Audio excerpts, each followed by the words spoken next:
All right, thank you, Matt, for having me. So we're going to go ahead and get started tonight with forage testing with a purpose. But first, real quickly, I wanted to introduce myself. I am new here. This is actually my first producer meeting since I started at UT back in August. And so I'm really excited to be with you all. Winter feeding is something that's right up my alley. I've had done some work at Auburn during my master's and PhD with winter feeding. So I really enjoy talking about testing forages and about, winter feeding or winter supplementation. So I'm very excited to be here, and let's go ahead and get started. So just to give you an outline of what I'm going to be talking about, first we're going to kind of take a big picture look at forage quality and talk about what influences forage quality or hay quality. And then we'll move into visual indicators of hay quality and follow that up with a discussion about how those visual indicators are relative but not necessarily reliable when it comes to the exact quality or nutritive value of your hay. So we'll talk about testing and the methods behind that. And then we'll move into actually matching hay quality to cattle needs and some practical supplementation strategies or concepts to keep in mind.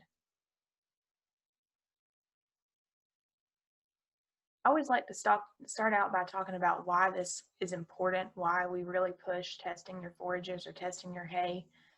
And that's because in the Southeast, we're lucky in that we can utilize forages for most of the year as a grazing tool. But we also have some time of the year that we do have to feed hay. And what we want to do is make the best and most efficient use of those forages before we have to add any supplemental feed to our feeding program. Cattle are ruminants, and so they can utilize forages in a way that we can't. And so if we can make the best use of those, then that's going to be the most economical practice for us. So as far as hay testing, you're going to know exactly what you're getting or purchasing or producing, and then what you're feeding to your cattle. And that allows you to match those forages to specific cattle needs. And so we'll go into a discussion about how you can match your best quality hay with the highest nutrient needs during different stages of production. And again, this is going to be the most economical way to feed your cattle. And so economical does not necessarily mean the cheapest, but it does mean getting the best use out of the forages that you have. So, and then as a follow-up to that, we always have this discussion of which one is more important, nutrition or reproduction, and they really go hand in hand. So we have to focus on both, and we have to focus on how one of them complements the other. And so we'll have a little bit of a discussion about body condition scoring and reproductive efficiency and how nutrition can play into this as well.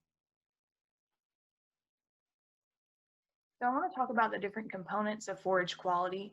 It's much more than just the nutritive value of hay, so what the energy or crude protein values are associated with that forage. From the very start, forage quality is palatability. So will they actually eat it? Is it something that they find desirable to go and eat? Is it, does it taste good? Is it a forage species that they're used to? Is it soft, or is it something that they don't like the texture of? So first of all, just making sure that they're going to it and eating it is going to be important. And then after that, their intake. So how much will they eat and how much can they eat? And that's going to have to do with the quality of the hay as well. And then once they take in that forage, how much is actually digested? So how much can be broken down by those rumen microbes and digested and absorbed to be utilized by the animal. And then finally, once all of those are taken care of, we can, think about the nutritive value. So it is more than the values that we see on that hay analysis that we get back from the lab. There are a lot of different components that go into it. So every bite counts when it comes to animal performance, but at the end of the day, if they don't actually eat it, then it doesn't really matter. So a lot of different things going into consideration here when we talk about forage quality. So let's step back and look at what influences forage or hay quality specifically. And so this is a concept that we should think about whether we're purchasing hay or producing hay ourselves. So there's a certain time that we can harvest hay that optimizes the quality of that hay versus if we just allow it to continue to accumulate until our yield is maximized. So we have two figures here. The one on your left shows kind of a breakdown of different components of the plant or concentrations of nutrients. We have a line here for crude protein and the leaves on the plant, so number of leaves or ratio of leaves, and then minerals, and those are all going to decrease as the growth stage increases. So as the forages begin to accumulate, they start to enter a reproductive stage. So down here, they're in a vegetative stage. They're very leafy. And then they start to get into that reproductive stage, or as they go into bloom and seed heads. Those crude protein and leaves are going to decrease, and the fiber components and the stems are going to increase. And so this is going to affect the quality, so the overall intake and the digestibility of that forage. And a more simplified figure is this one on the right. And so we can just remember that there's an X shaped, basically two curves that overlap. Quality decreases over time and yield increases over time. And so a lot of times as a hay producer, there's a tendency to want to harvest your hay when the yield is very high, which is going to be over here in this farthest section. But we can see that the quality is the lowest during that time. And so we really want to optimize both quality and yield. We're going to have to sacrifice a little bit of that yield to get a higher quality. But if we can focus on producing hay or purchasing hay that has been harvested, this time we're going to have a better quality forage to feed our cattle.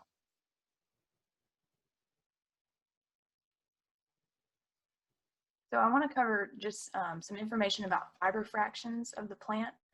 And so based on that previous figure, we know that fiber increases as the plant becomes more mature and as more of it accumulates over time. And so there are some different fiber fractions or fiber components. The first one is NDF, or neutral detergent fiber. And this is basically all of the fiber fractions of the plant, and it's related to intake. So as NDF in the plant goes up, their intake will go down. And you can see that illustrated in the figure here on the right. There is a relationship between that increasing NDF level and their intake. So up to a certain extent, they'll take in forage, or they'll eat forage or hay until they meet their dry matter intake requirements, or until their intake becomes physically limited. And in the case of forages that are very high in fiber, that's where that gut fill really starts to become important, because if they're not able to take in enough of that forage to get the nutritive value out of it, then they may be full, but they're not necessarily getting the nutrition they need. So we want to look for an NDF value that's around 60%. And that's because there's this equation here: dry matter intake as a percentage of body weight is equal to the number 120 over the percentage of NDF in that forage. And so if we think about the general rule of thumb of consumption of cattle, they're typically going to eat about 2% of their body weight in dry matter. And so that's why we're looking for that 60% value. 120 over 60 is going to give us 2%. And so that's really where we want to see that NDF value, because we want to make sure that they're getting enough forage into them before they can utilize the nutrients that are in it. The next fiber component is acid detergent fiber, and this is related to digestibility. So once they get the hay in them, once they've taken it in, it has to be digested. And so as that ADF value goes up, or concentration goes up, the digestibility of that forage goes down. So even if they're able to eat it, that doesn't necessarily mean they're able to break it down. So we want to make sure that the ADF value, and especially the lignin value, which is the fraction that is 100% indigestible, are lower, so that they're able to utilize as much of that forage as possible. So this table shows some information that actually came out of Tennessee, where they looked at the effective stage of harvest of fescue hay on quality and animal gain. And so they looked at 3 different stages of harvest: the late boot to head stage, which is going to be the earliest cutting of hay, and then some more increased like more reproductive stage of that forage. And so they're moving into putting on a seed head. And as we see, the dry matter intake, the percent digestibility, the percent protein all go down as that stage of maturity increases. So just again, driving home that point with some numbers here, as the stage of maturity goes up, quality as well as animal performance goes down. And so making sure that either, again, you're producing hay or purchasing hay where the quality has been optimized with the yield. So can you see hay quality? With this being a virtual meeting, it's a little bit hard to do these demos, but I've pulled some pictures here, and I want to talk about visual appraisal of hay. And so if we look at these 3 hay bales, we can make some educated guesses about which one may be of higher quality than another. And that can be because of the relative stemminess, or we can look at the species. We can look at, especially this bale in the middle, and see that there may be a lot of waste associated with that bale because it's probably been exposed to the elements a little bit more than maybe this other one that looks like it's more intact. And so there are some visual indicators of quality, but that doesn't necessarily mean that we can guess the nutritional value. So keep that in mind. I have a couple more pictures here. This is the forage sample that was taken not too long ago. It's actually one of the, I believe, one of the winners for the Southeast Hay Contest. And so it's got a lot of leaf material. Obviously, you're not able to smell it, but I have it stored in my office and it makes my office smell very good. So there's no off odor associated with this hay. There's a lot of leaf material. If we compared this sample to the one here on the bottom, we can see that this one has a lot more stems.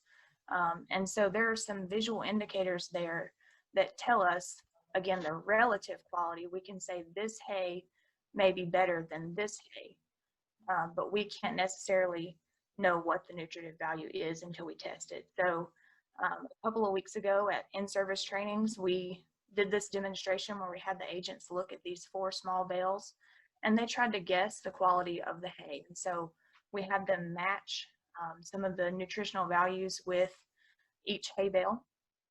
And we found some interesting things. So first, we found that the Bermuda grass bale was actually the highest quality of all of them. And that was a little bit surprising because we typically would think of a cool season forage like fescue or orchard grass to be of higher quality than Bermuda grass. But this all probably came down to how that Bermuda grass was managed, fertility as well as harvest interval. And then the other thing I wanted to point out was the fact that what we called the trash hay, so the worst hay that we had, and you could very much tell that it was this bale over here, it actually had a higher TDN or energy value than the fescue hay. And so that was a little bit deceiving. When you looked at it, you certainly thought it wouldn't be higher in energy than anything else, but it was. And so I think that this demonstration really drives home that point of you can do that visual appraisal, but you can't necessarily tell the numbers until you get that hay analysis. So with that, make sure that you're taking forage samples and having them analyzed. If you hear me speak, you're probably going to hear me say this phrase over and over. If you don't test, it's just a guess. And we don't want to be guessing when it comes to our bottom line in our nutrition program. So just to refresh your memory, if you've seen this before, on how to get a representative sample, make sure that you're testing each lot of hay. So a lot is hay that has been managed the same way. This can be across several hay fields, but it's all cut at the same time. It's all fertilized the same way. And so make sure that each lot or every cutting is tested separately, and get samples from several bales within a lot so that you can mix them together and have a representative sample. For a round bale, make sure you're going into the side of that bale, kind of perpendicular to the side, all the way to the center. And then if you have square bales, make sure you're testing or taking a sample from the end, and mix those samples well and send them to the lab. Your county agent can help you get these to the forage testing lab and make sure that they're analyzed. Yeah. So knowing your hay inventory is going to allow you to match what hay you have to the cattle needs that you have. And again, this is whether you've produced the hay yourself or you've purchased it. So make sure that you store it properly, you test it, and then you match it to cattle needs. So if you had 3 hay cuttings that you put up, either purchased or made yourself, your first cutting was highest quality, your second was kind of a moderate, and your third cutting was a low quality. If you follow the first in, first out approach, where you just go grab kind of whatever's in there, it doesn't necessarily line up with the production phases of your cattle. So if you have dry cows that are not, haven't calved yet, and you feed them this highest quality hay, by the time you get down to this final hay that you have left, your animals that are in early lactation are not going to have their needs met by that hay. And so you're going to be spending a lot more on supplemental feeds to get them the nutrition that they need. So if you have an idea of your hay inventory and you know what you have, then you can start to match that hay to the needs of those cattle and use it when it's most appropriate. So I want to talk a little bit about the requirements, both intake as well as TDN and crude protein. And I have these presented here mostly as percentages, but we certainly need to remember that cattle don't eat in percentages, they eat in pounds, right? So when it comes down to it, make sure that we're thinking about pounds of feed or pounds of hay when we're actually balancing a ration. But I mentioned this earlier, our mature beef cattle are typically going to eat 2 to 2.5% of their body weight per day in dry matter. Stockers are going to eat a little bit more because of their rapid growth, and then lactating dairy cows obviously have a little bit higher requirement because of that high milk production. So just an example of what that would look like, if we have a dry pregnant cow who's 1,200 pounds and she eats 2.5% of her body weight, that's 30 pounds of dry matter per day. And if we adjust that for the dry matter in the hay, so there's still a little bit of moisture associated with it, if we adjust that, she's going to eat 36 pounds of hay per day, or she's going to need that much. And so not only do we want to know the quality of our hay, but make sure that we're keeping in mind how many pounds of that they're going to consume, so that we can make sure we have enough and we don't run into a situation where we're not providing enough, or we don't even have enough in the barn for them throughout the winter. So I mentioned this earlier, how quality influences intake. If we have a low quality forage, something that's maybe higher in those fiber components and lower in energy and crude protein, they're only going to be able to eat 1.5% to 2% of their body weight. But we know that they need more than that to meet their nutrition requirements. So we're really trying to target this average to high quality hay so that we can make sure we're getting enough forage in them for them to get the nutrition that they need. These are just some general energy and crude protein guidelines. You'll see that I have total digestible nutrients here. There is a shift trying to move more towards the net energy system, and so you may see this presented different ways in other presentations, but these are just some rough guidelines of what our brood cows will need based on their stage of production for TDN and for crude protein. And so we can see obviously that in peak lactation, those animals are going to need a lot more energy as well as protein than our dry pregnant cows. So again, being able to match what we have with the needs of our animals. This is an illustration that shows how those needs do fluctuate over time. It's kind of the same information, just shown in a way that you can see how they kind of dip up and down throughout their stages of production. And specifically, I want to draw your attention here to 60 days after calving.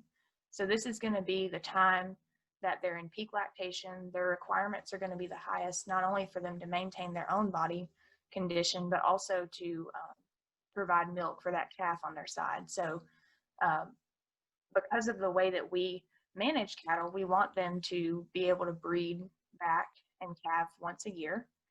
And for that reason, we're having them breed back in this time frame where their nutrition needs are already the highest. And so we want to make sure that we're maintaining a body condition in these cattle to where not only are they going to be able to produce milk, but they're also going to breed back at that time. Because if their needs for milk production are not met, then they're certainly not going to be able to rebreed because they're putting that energy into other things already.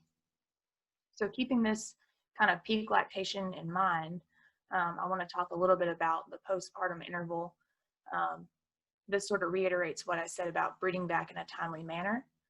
We're targeting that postpartum interval of 60 days, and that's going to allow them to come back into heat about 60 days after they've given birth. And so if we have that target or we meet that target, that allows them to maintain that calving interval. And we can see here there are some numbers, body condition score. With these low body condition scores, they have a longer postpartum interval. And so that's going to start to push that calving window further out. And then we can't manage them as well as if we keep a tighter breeding and calving schedule on them. So there's also a relationship to how their calves perform, and that has to do with calving interval as well. So if we maintain cattle in this ideal 5 to 6 body condition score range, their pregnancy rates are going to be higher, and their calving intervals are going to be closer to that 365 days or 1 year calving interval. And once we go to wean all those calves, we're going to find that based on this research that calf weaning weight is going to be higher for those calves, obviously, that have been, on the ground longer.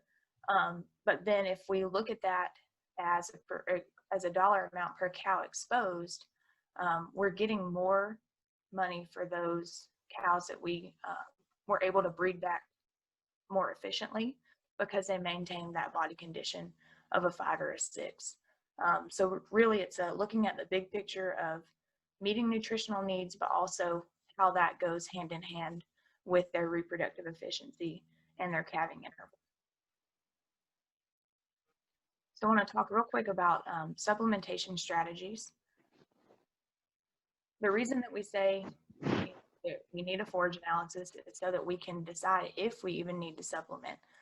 Because in the case of either low nutritional needs or high quality hay, we may not have to supplement at all. And if we can make those strategic decisions, not to just, feed because maybe it makes us, feel confident that they're getting what they need, we can have that hay analysis, and that allows us to make a more informed decision. So anytime that you contact your county agent or someone contacts me, my first question is, do you have a hay analysis? And I like to use this table to kind of illustrate that point. If we have these different stages of production with their different requirements, and we want to determine if we need to supplement with hay that looks pretty good, hay that is high quality, or hay that is average quality. So if we have hay that looks good, we've done a visual appraisal, but we don't have any numbers associated with that. How can we answer the question, do I need to supplement? We don't have a number up here to compare their needs to.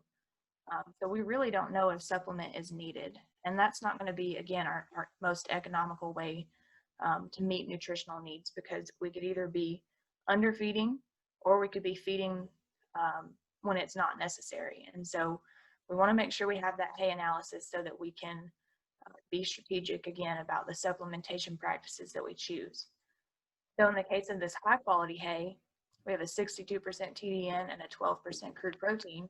If we compare that to any of the needs over here in this left side of the table, we can say with certainty that we don't need to supplement with this hay because of its quality and because we have those values associated with it.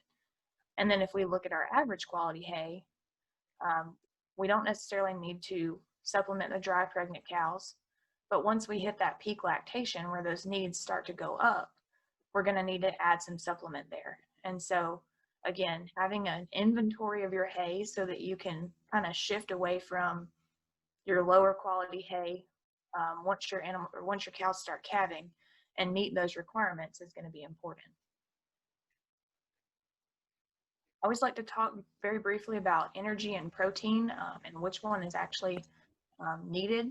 A lot of times energy tends to be the most limiting in forages in the Southeast. And so we can't find energy values on a feed label. They're not something that are just readily on there. And so it's a lot of times we see people feeding based on protein because that protein value is on the label. And so it's important to feed your way out of an energy deficiency by providing protein. The way that the rumen functions, or the ruminant animal functions, is we have to provide the rumen microbes with energy so that they can utilize protein. And so if they don't have enough energy, then if we're feeding protein, we're kind of wasting it at that point, because it's there, but it's not able to be utilized by the microbes. So make sure that you know the energy value of your hay is sometimes more important even than the protein value. Also remember that cold weather increases energy needs. So if we have snow, or pretty cold temperatures, or even muddy areas that cattle are having to work through, that can increase energy needs as well. And then match the supplementation strategy to their stage of production. This is just a list of some common feedstuffs that can either meet the energy, the protein needs, or some of both. So there are some mixtures that are available out there. And you all know probably what's available to you, or more readily available to you than I would at this point, but I'm interested to find out, what is available in different regions of Tennessee, so that we can, help producers make these decisions on how they should supplement and what's available to them. And so using that same example of that 1,200 pound cow that's eating 30 pounds of dry matter a day, the supplementation level is going to depend on your hay quality, and then of course on her needs.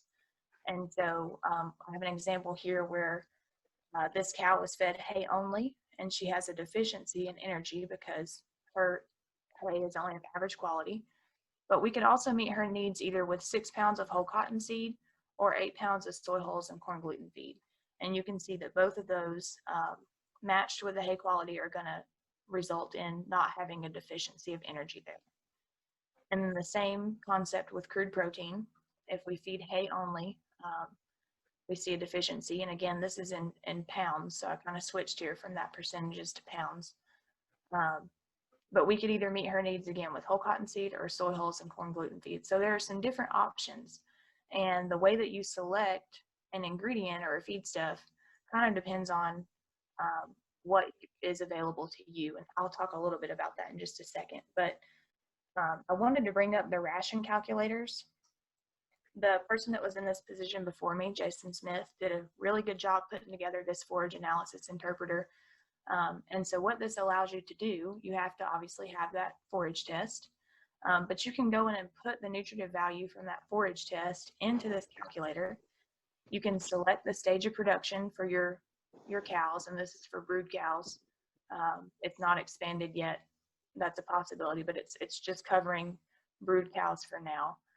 You can put in their stage of production and their body weight, and then you can go in and select the ingredients that are available to you, and determine how much of each of those ingredients you need to feed to make sure that there's no deficiency there. And so this is available on the utbeef.com website.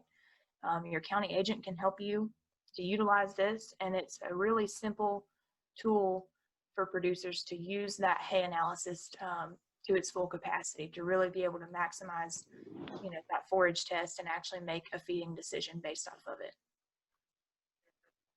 When it comes to feeding strategies or choosing a feedstuff, one size does not fit all. And so that can get to be a little bit complicated sometimes if we think about, how many options there are or what different strategies work for each farm. But I'm kind of grateful for this, because if everybody just needed to feed, 6 pounds of corn to their cows, then I would probably be out of a job. So I'm glad that there are some, different ways that we can look at this. But when it comes down to actually selecting a supplementation strategy, first of all, if the feedstuff is even available to you, so making sure that it's something you can get relatively easy in your area, evaluating the cost on a per unit of nutrient basis, so determining whether you need energy or protein, and then looking at the cost per pound of protein or per pound of TDN rather than just the cost per ton. Make sure that you consider storage and handling of a feedstuff. So if you have a place to put it up and a way to actually deliver it to the cattle. Of course, the nutritional value of that feed And then one thing that some people forget is the labor associated with feeding. And so there are some different strategies that can be utilized. And again, they're dependent on the operation and on the feeds that are being used. But there are some reduced labor opportunities to feed cattle that can still have the same outcome. And so that's just another thing to consider when it comes to a feeding program. So I want to leave you real quick with a real world example of guessing your hay quality rather than actually having it tested. This is from the UGA Master Cattle Producers Program. I just saw this the other day and I thought it was a really neat way to drive home the point of, making sure that you test your hay. Their master cattle producers were asked to guess the quality of their hay, and then they followed up with a sample for analysis. And what they found is that 83% of their producers underestimated crude protein and 50% overestimated TDN. So again, that illustrates the point that you may be feeding protein and then overestimating energy. So the deficiency may actually be here in that energy and not really in that protein. But let's look at what an overestimation of TDN pencils out to be when it comes to economics. So if we had a hay sample and we guessed that it had 60% TDN, but it actually only had 55.5, we have a difference there, or a deficiency of 4.5%. And we decide, because we think our hay is good enough that we're not going to feed those cows any additional feed. We're just going to let them have the hay. And so they're going to lose condition, and they slip 2 cycles, and they don't breed back as quickly because of that longer interval between the time that they calved and then the time that they rebreed. So when we go to wean that calf is 80 pounds lighter than its contemporaries or its expected weaning weight. And so because we're selling pounds, we're going to have a reduction in the amount that we can get for that calf. At $1.50 a pound, we're losing $120 because we have an animal or a calf that is lighter than what it really should be at that time. So if only we had known, if we'd actually tested and gotten the analysis, we could have made a decision to feed 4 pounds of corn gluten per day for 60 days. At $190 a ton, that comes out to $23 total for that one cow. And so that $23 investment in the feed, as well as, your $17 investment in your hay test, can return $120 to your program because you have made an educated decision on how to feed them rather than just estimating what the energy is in the hay analysis. So I think that's a really good illustration that kind of puts some numbers to it. When it comes down to it, we really have to think about that bottom line and what those dollar values are. And so I would be interested to see, if we could do this in Tennessee and how we come out as far as estimating versus what our actual samples are looking like. So with that, I just have a few conclusions here. Make sure that you're managing forage quality and quantity, whether that's, producing hay or storing it properly and knowing what you have, matching the nutrient requirements or matching the nutrients in your hay to the requirements of your cattle, and then maximizing. So using a strategic supplementation plan where you're feeding just what they need without, too much or without sacrificing some of that performance because we're not actually using a hay test. So with that, I'll take any questions, or if we're going to wait till the end, Matt, that's okay too.